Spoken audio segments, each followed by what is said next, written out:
So let's begin with task 1. But before starting any task, we have to understand what task 1 means in IELTS. So, task 1 is in report writing, and we have to write the given information only. You are not supposed to assume the things. Like whatever information is given you in the form of diagram, pie chart, line graph, you have to write it in the same way. You will not assume the things that it can be happen, it can be done like this. So you will get 20 minutes with this task, and you are advised not to spend more than that.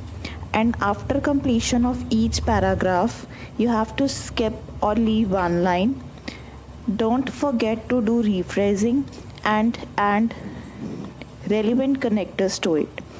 So this was the task 1, जिसमें basically है क्या, एक report writing है जो हमें information दी है, हमें बस उसको पेन डाउन करना है, मतलब लिखना है, एंड उसी वे में लिखना है जैसे गिवन है. कोई अपनी तरफ से हम सपोजिशंस नहीं करेंगे, अजम्पशंस लेकर नहीं चलेंगे. जो आज हम डिस्कस करने वाले हैं दैट इज़ पाई चार्ट.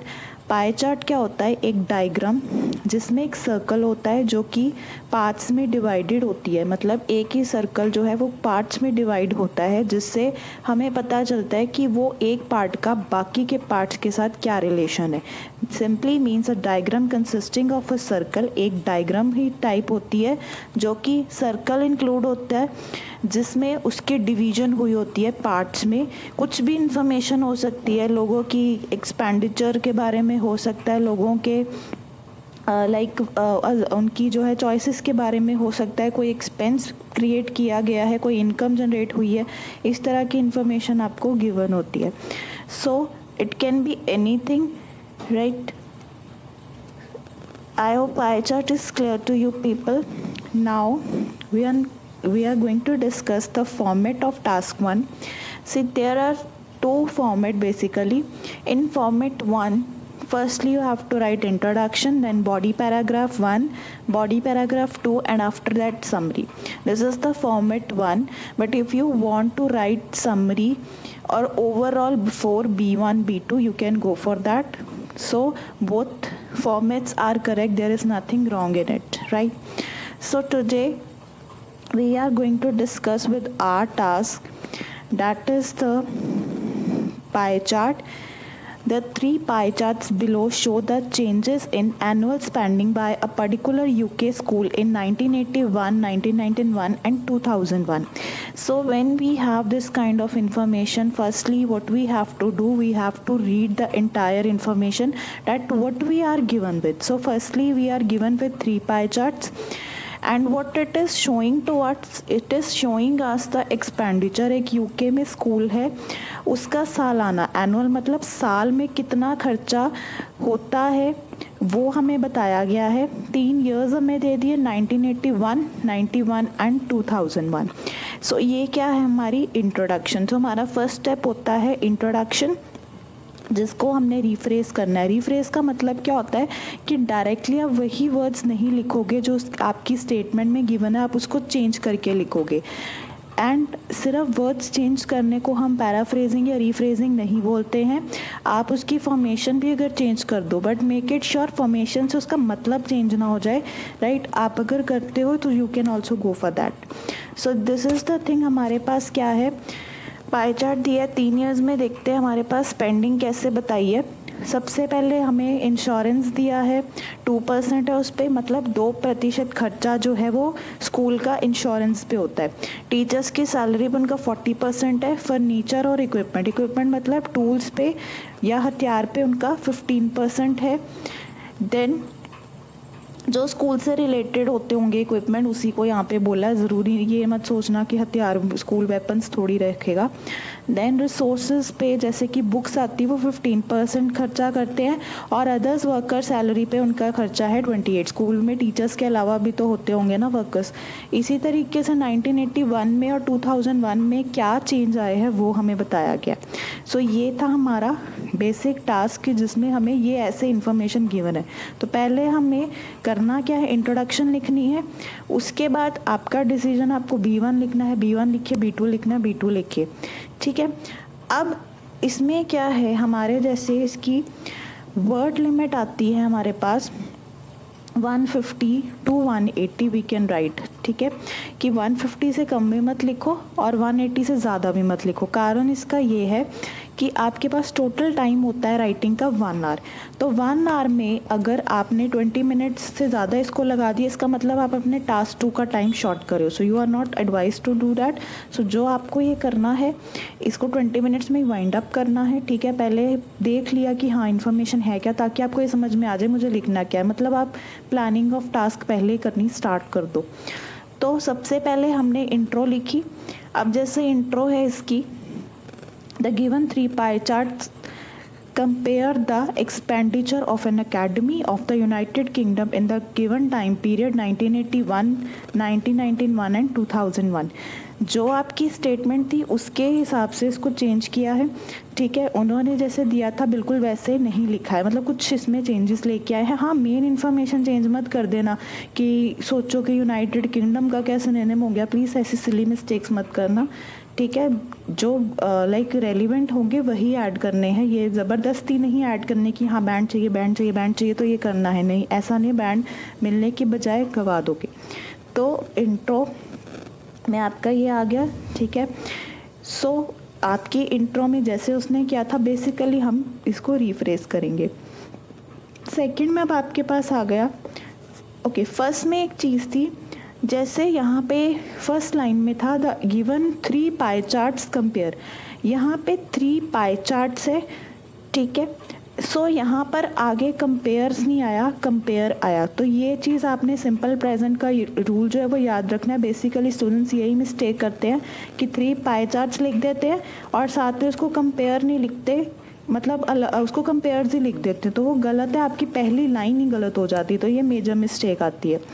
उसके बाद B1, सो B1 में जैसे first of all connector add किया टू बिगिन, कुछ भी आ सकता है, to begin with, initiate with, मतलब आप बता रहे हो कि हाँ यहाँ से मेरी B1 स्टार्ट हो गई है। ईयर 1981 में टीचर्स की सैलरी सिर्फ कितनी थी, 40%, फिर कितनी हो गई, but then there were increased by more than 10%। तो ये हम क्या करें, इन्फॉर्मेशन एक्सप्लेन करनी स्टार्ट कर दी है कि इसको कंपेयर वाइज में लिखा है। कंपेयर का मतलब कि एक इन्फॉर्मेशन को दूसरी से कंपेयर किया है कि 1981 में क्या था और 91 में क्या होगा। फिर फर्नीचर और इक्विपमेंट को किया, ठीक है। उसके बाद वेरिएशन के साथ किया, मतलब पहले इंक्रीज्ड यूज़ किया, मोर यूज़ किया, बाद में डिक्लाइन ले आए, ठीक है। 10 साल में उसमें क्या हुआ वो बताया। देन 1981 टू 1991 रिसोर्सेज जो थे वो इतने थे, मतलब सिंपली हम इंफॉर्मेशन लिख रहे हैं, नॉट सपोज्ड कि आपको इसी में ही, मतलब ऐसी लैंग्वेज में ही लिखना है। अब इसको सिंपल भी लिख सकते हो, अगर आपको कंपेयर करना नहीं आ रहा सिंपल भी लिख सकते हो।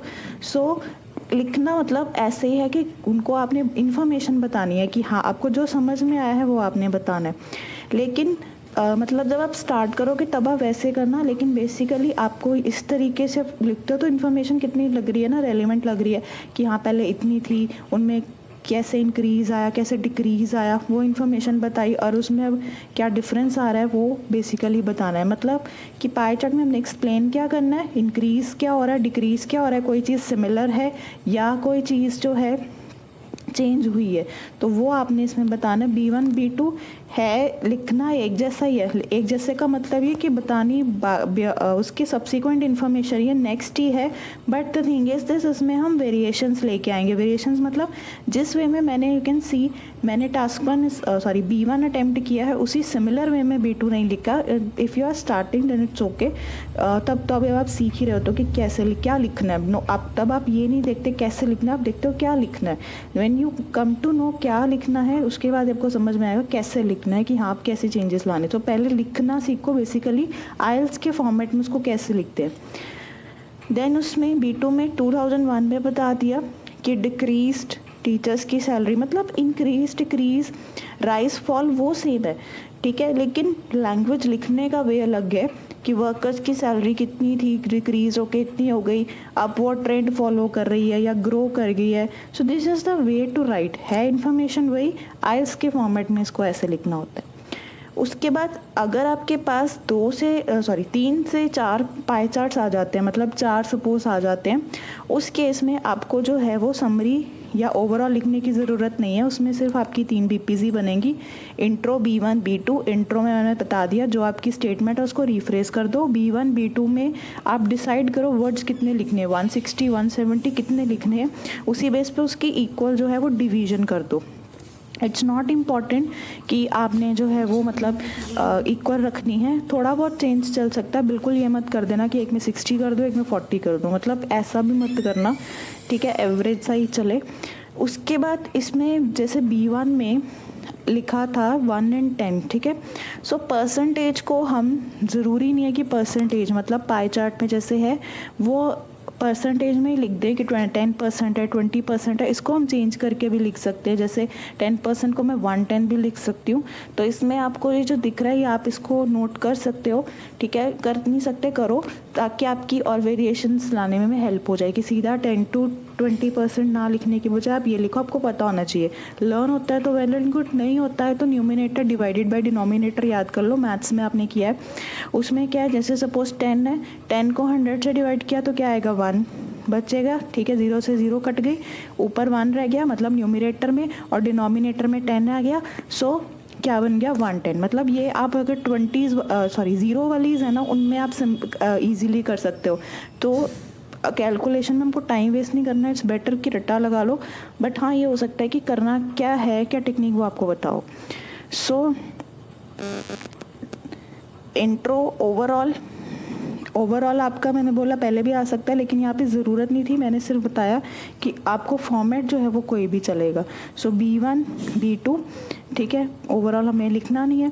इसी टास्क को हम एक और वे में लिख सकते हैं, मतलब वेज बहुत होते हैं, लेकिन करना हमने क्या है, बताना हमने क्या है, क्या हमें आइटम्स गिवन है या क्या हमें चीज़ें गिवन हैं, और उनमें क्या बताया गया कि राइस की बात है, फॉल की बात है, क्या बेसिक इसमें इंफॉर्मेशन है, इसी के बेस में हमने क्या करना, उनका कंपैरिजन कर देना। This is all about the pie chart. Thank you.